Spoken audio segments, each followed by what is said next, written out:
तो हेलो दोस्तों, स्वागत है आपका हमारे यूट्यूब चैनल पर। तो दोस्तों, आज हम हिंदी पैडागोजी की क्लास करने जा रहे हैं जो सीटेट में बार बार पूछा जाता है।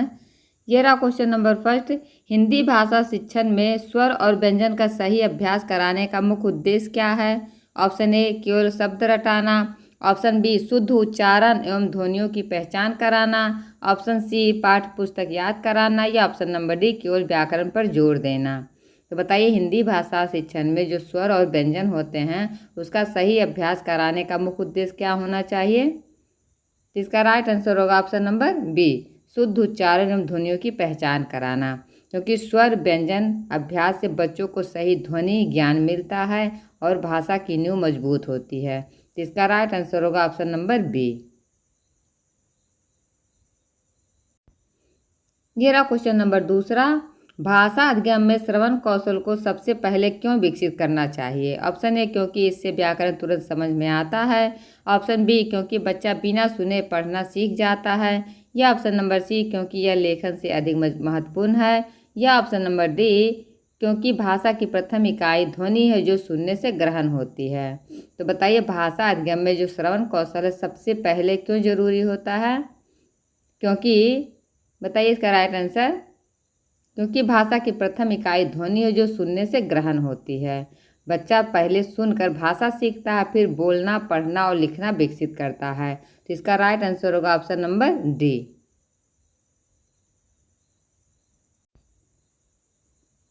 यह रहा क्वेश्चन नंबर तीसरा। हिंदी भाषा शिक्षण में बाल गीतों का प्रयोग करने का प्रमुख लाभ क्या है? ऑप्शन ए, बच्चे मनोरंजन के साथ भाषा भी सीखते हैं। ऑप्शन बी, केवल लय और ताल की जानकारी मिलती है। ऑप्शन सी, सिर्फ रचनात्मक लेखन सिखाया जाता है। या ऑप्शन नंबर डी, बच्चों को व्याकरण रटने की आदत पड़ती है। तो बताइए, जो हिंदी भाषा है शिक्षण में बाल गीतों का प्रयोग करना प्रमुख लाभ क्या है? तो बाल गीत बच्चों को आनंदित करते हैं और उनके शब्द भंडार व भाषा प्रयोग की क्षमता को बढ़ाते हैं। तो इसका राइट आंसर होगा ऑप्शन नंबर ए, बच्चे मनोरंजन के साथ भाषा भी सीखते हैं। तो इसका राइट आंसर होगा option number A. Question number चौथा। हिंदी व्याकरण सिखाने का सबसे प्रभावी तरीका कौन सा है? ऑप्शन ए, कठिन परिभाषाएं रटवाना।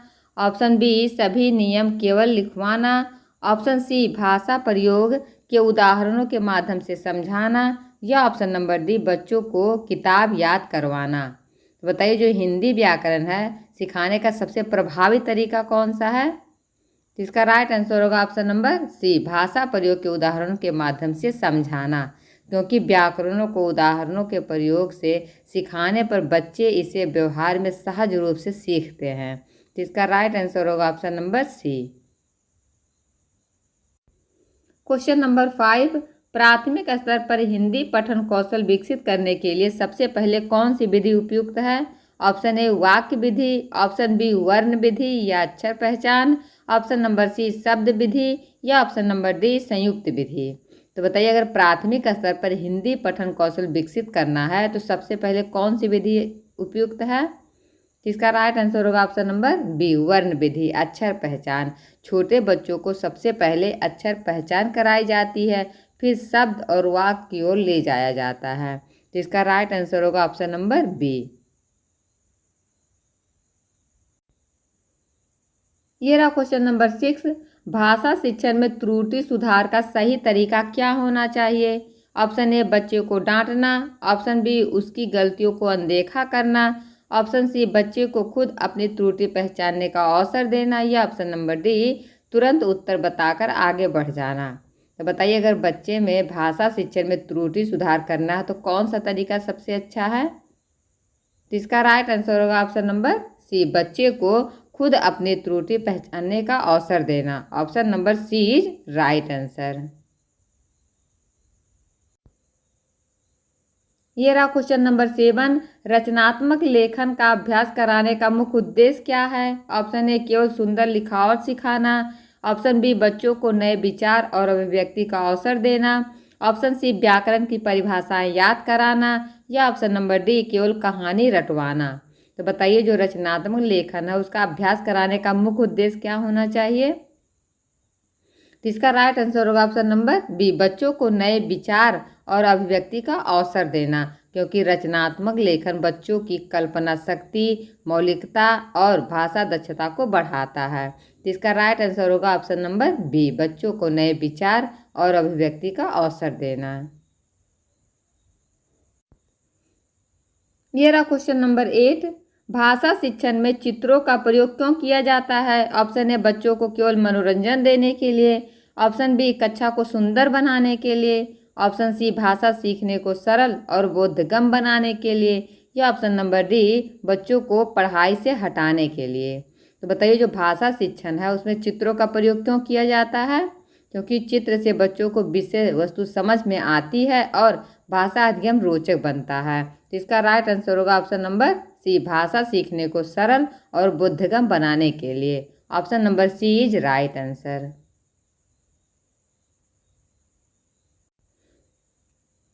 क्वेश्चन नंबर 9, प्राथमिक स्तर पर बच्चों को हिंदी लिखना सिखाते समय सबसे पहले किस पर ध्यान देना चाहिए? ऑप्शन ए कठिन शब्दों पर अभ्यास कराना, ऑप्शन बी सही आकृति और लेखन की दिशा पर ध्यान देना, ऑप्शन सी केवल वर्तनी नियम याद कराना, या ऑप्शन नंबर डी बच्चों को लंबा निबंध लिखवाना। तो बताइए अगर प्राथमिक स्तर पर बच्चों को हिंदी लिखाते समय सबसे पहले क्या ध्यान देना चाहिए? तो सही आकृति और लेखन की दिशा पर ध्यान देना चाहिए, क्योंकि लिखावट की स्पष्टता और दिशा ज्ञान से ही बच्चे धीरे धीरे शुद्ध लेखन की ओर बढ़ते हैं। तो इसका राइट आंसर होगा option number B. Question number 10, भाषा शिक्षण में संवाद पद्धति का मुख्य उद्देश्य क्या है? ऑप्शन ए बच्चों को नाटक सिखाना, ऑप्शन बी केवल कहानी लिखवाना, ऑप्शन सी बोलने और सुनने के कौशल को विकसित करना, या ऑप्शन नंबर डी शब्द रटना। बताइए अगर भाषा शिक्षण में संवाद पद्धति का मुख्य उद्देश्य क्या होना चाहिए? तो इसका राइट आंसर होगा ऑप्शन नंबर बी, बोलने और सुनने के कौशल को विकसित करना। Option number C is right answer. ये रहा क्वेश्चन नंबर 11, हिंदी भाषा शिक्षण में मुहावरों और लोकोक्तियों का अभ्यास कराने का उद्देश्य क्या है? ऑप्शन ए केवल रटवाना, ऑप्शन बी भाषा को अधिक प्रभावी और जीवंत बनाना, ऑप्शन नंबर सी बच्चों को व्याकरण से परिचित कराना, या ऑप्शन नंबर डी कठिन शब्दों से दूर रखना। बताइए इसका राइट आंसर क्या होगा? हिंदी भाषा शिक्षण में मुहावरों और लोकोक्तियों का अभ्यास कराने का उद्देश्य क्या होना चाहिए? भाषा को अधिक प्रभावी और जीवंत बनाना, क्योंकि मुहावरे और लोकोक्तियाँ भाषा में भाव और प्रभाव को जीवंत रूप देती हैं। तो इसका राइट आंसर होगा ऑप्शन नंबर बी। ये रहा क्वेश्चन नंबर 12, बच्चों को पाठ समझाने से पहले शिक्षक को क्या करना चाहिए? ऑप्शन ए सीधे परिभाषाएं लिखवा देना, ऑप्शन बी बच्चों को घर से रटने के लिए कहना, ऑप्शन सी पाठ से संबंधित पूर्व ज्ञान और संदर्भ स्पष्ट करना, या ऑप्शन नंबर डी केवल प्रश्नोत्तर कराना। बताइए अगर बच्चों को पाठ समझाने से पहले शिक्षक को क्या करना चाहिए? तो पाठ से संबंधित पूर्व ज्ञान और संदर्भ स्पष्ट करना चाहिए, क्योंकि पूर्व ज्ञान से बच्चे नए विषय को आसानी से जोड़ पाते हैं और समझ बेहतर बनाते हैं। तो इसका राइट आंसर होगा ऑप्शन नंबर सी, पाठ से संबंधित पूर्व ज्ञान और संदर्भ स्पष्ट करना। क्वेश्चन नंबर 13, कविता पाठन में भाव और लय का अभ्यास कराने से क्या लाभ होता है? ऑप्शन ए बच्चे केवल कवि का नाम याद रखते हैं, ऑप्शन बी बच्चों को परीक्षा में अंक अच्छे मिलते हैं, ऑप्शन सी बच्चों का उच्चारण, भाषा सौंदर्य और संवेदनशीलता विकसित होती है, या ऑप्शन नंबर डी बच्चे कठिन शब्दों से डरने लगते हैं। तो बताइए अगर कविता पाठन में भाव और लय का अभ्यास कराना है तो इसका लाभ क्या है? तो बच्चों का उच्चारण, भाषा सौंदर्य और संवेदनशीलता विकसित होती है। इसका राइट आंसर होगा option number C. Question number 14, भाषा शिक्षण में अनुकरण का प्रयोग कब उपयुक्त होता है? ऑप्शन ए जब बच्चे नए शब्दों का उच्चारण सीख रहे हों, ऑप्शन बी जब वे व्याकरण के नियम समझ रहे हों, ऑप्शन सी जब वे रचनात्मक लेखन कर रहे हों, या ऑप्शन नंबर डी जब वे भाषा पर चर्चा कर रहे हों। तो बताइए भाषा शिक्षण में जो अनुकरण है, अनुकरण का प्रयोग कब उपयुक्त होता है? बताइए इसका राइट आंसर क्या होगा?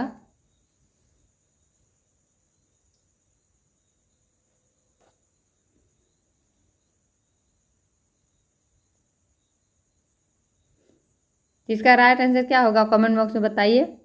भाषा शिक्षण में अनुकरण का प्रयोग कब उपयुक्त होता है? तो इसका राइट आंसर होगा ऑप्शन नंबर डी, जब वे भाषा पर चर्चा कर रहे हों। Option number D is right answer.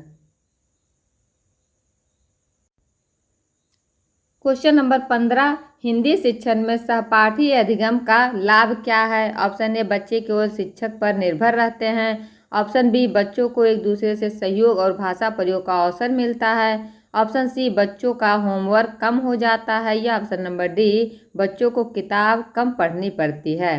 तो बताइए इसका राइट आंसर क्या होगा, हिंदी शिक्षण में सहपाठी अधिगम का क्या लाभ है? तो इसका राइट आंसर होगा ऑप्शन नंबर बी, बच्चों को एक दूसरे से सहयोग और भाषा प्रयोग का अवसर मिलता है, क्योंकि सहपाठी अधिगम बच्चों को मित्रतापूर्ण माहौल में भाषा सीखने का अवसर देती है। तो इसका राइट आंसर होगा option number B. Question number 16, भाषा शिक्षण में कथनांक विधि का प्रयोग कब सबसे उपयुक्त है? बताइए। ऑप्शन नंबर ए, जब कठिन नियम समझाने हो। ऑप्शन बी, जब लघु कथाएं या किस्से बच्चों को सिखाने हो। ऑप्शन सी, जब केवल व्याकरण पढ़ाना हो। या ऑप्शन नंबर डी, जब बच्चों को तालिका याद करानी हो। तो बताइए इसका राइट आंसर क्या होगा? इसका राइट आंसर होगा ऑप्शन नंबर बी, जब लघु कथाएं या किस्से बच्चों को सिखाने हो, क्योंकि कथनांक जो होता है विधि बच्चों को मनोरंजन ढंग से भाषा व नैतिक शिक्षा प्रदान करती है। तो इसका राइट आंसर होगा option number B. Question number 17, Hindi भाषा शिक्षण में जो श्रुत लेख कराने का उद्देश्य क्या है? ऑप्शन ए, बच्चों को केवल सुनने की आदत डालना। ऑप्शन बी, वर्तनी शुद्धि और ध्यान केंद्रित करने की आदत डालना। या ऑप्शन नंबर सी, बच्चों को लंबा लेख लिखवाना। या ऑप्शन नंबर डी, बच्चों से कविता याद कराना। तो बताइए हिंदी भाषा शिक्षण में जो श्रुत लेख है कराने का उद्देश्य क्या है? तो श्रुत लेख वर्तनी एकाग्रता और लेखन कौशल सुधारने की उत्तम पद्धति है। तो इसका राइट आंसर होगा ऑप्शन नंबर बी, वर्तनी शुद्धि और ध्यान केंद्रित करने की आदत डालना। Option number B is right answer. ये रहा क्वेश्चन नंबर 18, भाषा शिक्षण में जो अनुभव आधारित पठन है इसका क्या लाभ है? ऑप्शन ए, केवल शब्द रटना। ऑप्शन बी, भाषा को जीवन की घटनाओं से जोड़ना। ऑप्शन सी, बच्चों को किताब जल्दी खत्म कराना। या ऑप्शन नंबर डी, व्याकरण की परिभाषा याद कराना। तो बताइए जो भाषा शिक्षण में अनुभव आधारित पठन से क्या लाभ होता है? इसका राइट आंसर क्या होगा? ऑप्शन नंबर बी, बच्चों को भाषा को जीवन की घटनाओं से जोड़ना। Option number B is right answer. Question number देखते हैं 19, बहुभाषिकता का हिंदी भाषा शिक्षण में क्या महत्व है?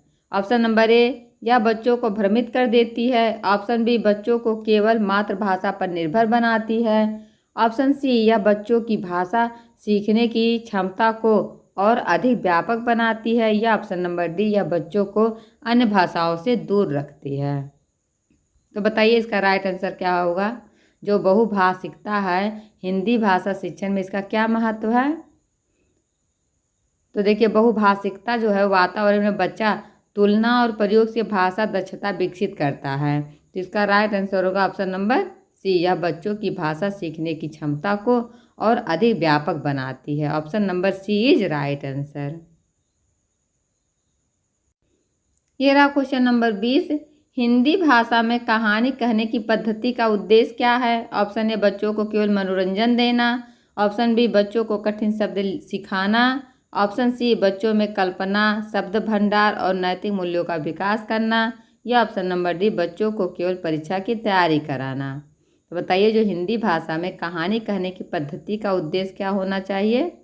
तो कहानी विधि बच्चों की भाषा के साथ साथ सामाजिक व नैतिक विकास भी करती है। तो इसका राइट आंसर होगा ऑप्शन नंबर सी, बच्चों में कल्पना, शब्द भंडार और नैतिक मूल्यों का विकास करना। Option number C is right answer. ये रहा क्वेश्चन नंबर 21, हिंदी भाषा शिक्षण में नाटक गतिविधि का प्रयोग क्यों किया जाता है? ऑप्शन ए, बच्चों को केवल मंच पर खड़ा रखना करना। ऑप्शन बी केवल रचनात्मक लेखन कराना। ऑप्शन सी बच्चों में आत्मविश्वास, उच्चारण और सामाजिक सहयोग विकसित करना। या ऑप्शन नंबर डी केवल कविता याद कराना। तो बताइए हिंदी भाषा शिक्षण में नाटक गतिविधि का प्रयोग क्यों किया जाता है? तो इसको बच्चों में आत्मविश्वास, उच्चारण और सामाजिक सहयोग विकसित करना। Option number C is right answer. ये रहा क्वेश्चन नंबर 22। भाषा शिक्षण में प्रश्नोत्तर पद्धति का मुख्य उद्देश्य क्या है? ऑप्शन ए केवल किताब का पाठ याद कराना। ऑप्शन बी बच्चों को प्रश्न बनाना सिखाना। ऑप्शन सी बच्चों की समझ, चिंतन और उत्तर देने की क्षमता बढ़ाना। या ऑप्शन नंबर डी केवल लेखन अभ्यास कराना। तो बताइए भाषा शिक्षण में जो प्रश्नोत्तर पद्धति है उसका मुख्य उद्देश्य क्या होना चाहिए? तो प्रश्नोत्तर पद्धति बच्चों की सोच और भाषा अभिव्यक्ति को विकसित करती है। जिसका राइट आंसर होगा ऑप्शन नंबर सी बच्चों की समझ, चिंतन और उत्तर देने की क्षमता बढ़ाना। Option number C is right answer. ये रहा क्वेश्चन नंबर 23। पठन कौशल के विकास में जो मौन पठन है उसका क्या महत्व है? ऑप्शन ए यह बच्चों को धीरे धीरे पढ़ने की आदत डालता है। ऑप्शन बी यह बच्चों को बिना समझे शब्द रटवाता है। ऑप्शन सी यह बच्चों को एकाग्रता और समझदारी को विकसित करता है। या ऑप्शन नंबर डी यह केवल परीक्षा के लिए उपयोगी है। बताइए जो पठन कौशल के विकास में जो मौन पठन होता है इसका क्या महत्व है? तो मौन पठन से बच्चा अर्थ ग्रहण, एकाग्रता और आत्मनिर्भर पठन की ओर बढ़ता है। तो इसका राइट आंसर होगा ऑप्शन नंबर सी यह बच्चों की एकाग्रता और समझदारी को विकसित करता है। Option number C is right answer. ये रहा क्वेश्चन नंबर 24। हिंदी भाषा शिक्षण में जो लघु कथा है लेखन अभ्यास का क्या उद्देश्य है? ऑप्शन नंबर ए केवल परीक्षा की तैयारी। ऑप्शन बी केवल रटना। ऑप्शन नंबर सी बच्चों को अपनी कल्पना और भाषा प्रयोग विकसित करने का अवसर देना। या ऑप्शन नंबर डी केवल कठिन शब्द याद कराना। तो जो हिंदी भाषा शिक्षण में जो लघु कथा है उसका लेखन जो अभ्यास उसका उद्देश्य क्या होना चाहिए? बच्चों को अपनी कल्पना और भाषा प्रयोग विकसित करने का अवसर देना। क्योंकि लघु कथा जो होता है लेखन से बच्चों में रचनात्मकता और भाषा दक्षता दोनों बढ़ती है।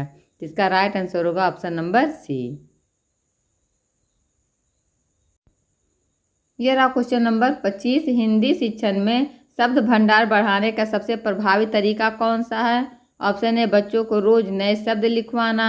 ऑप्शन बी केवल व्याकरण रटवाना। ऑप्शन सी संदर्भानुसार नए शब्दों का प्रयोग कराना। या ऑप्शन नंबर डी केवल पाठ्य पुस्तक पर निर्भर रहना। तो बताइए हिंदी शिक्षण में जो शब्द भंडार बढ़ाना है तो सबसे प्रभावी तरीका कौन सा है?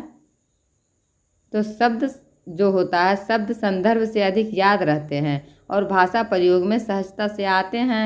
तो इसका राइट आंसर होगा ऑप्शन नंबर सी संदर्भानुसार नए शब्दों का प्रयोग कराना। Option number C is right answer. ये रहा क्वेश्चन नंबर 26। भाषा शिक्षण में स्वतंत्र पठन का अभ्यास कराने से क्या लाभ है? ऑप्शन ए बच्चे कोई कठिन शब्द सीखते हैं। ऑप्शन बी बच्चे परीक्षा के प्रश्न आसानी से हल कर लेते हैं। ऑप्शन सी बच्चों में आत्मनिर्भरता, भाषा प्रेम और समझ विकसित होती है। या ऑप्शन नंबर डी बच्चे केवल पाठ्य पुस्तक पर निर्भर रहते हैं। तो बताइए भाषा शिक्षण में स्वतंत्र पठन का अभ्यास कराने से क्या लाभ है?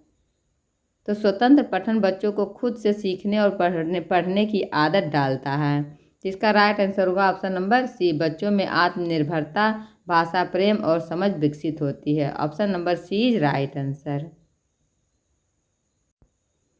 ये रहा क्वेश्चन नंबर 27। भाषा शिक्षण में खेल पद्धति का प्रयोग कब उपयुक्त है? ऑप्शन ए जब बच्चों को लंबा निबंध लिखवाना है।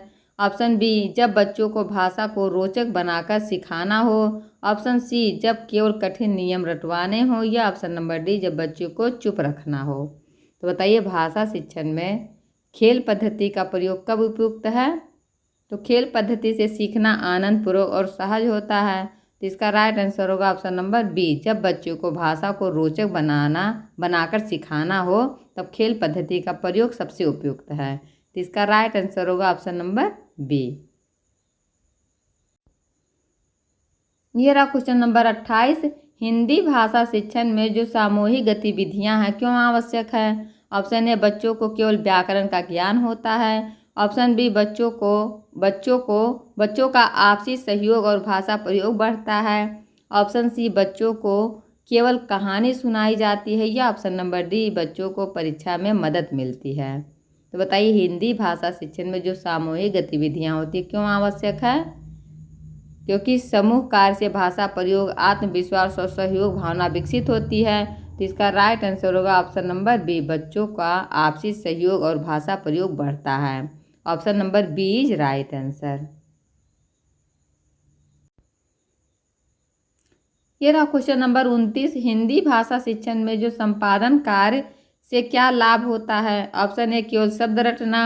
ऑप्शन बी, बच्चे नई कहानी लिखते हैं। ऑप्शन सी, बच्चे अपनी भाषा त्रुटि सुधारना सीखते हैं। या ऑप्शन नंबर डी, बच्चे कविता गाते हैं। तो बताइए, हिंदी भाषा शिक्षण में जो संवाद कार्य है उससे क्या लाभ है?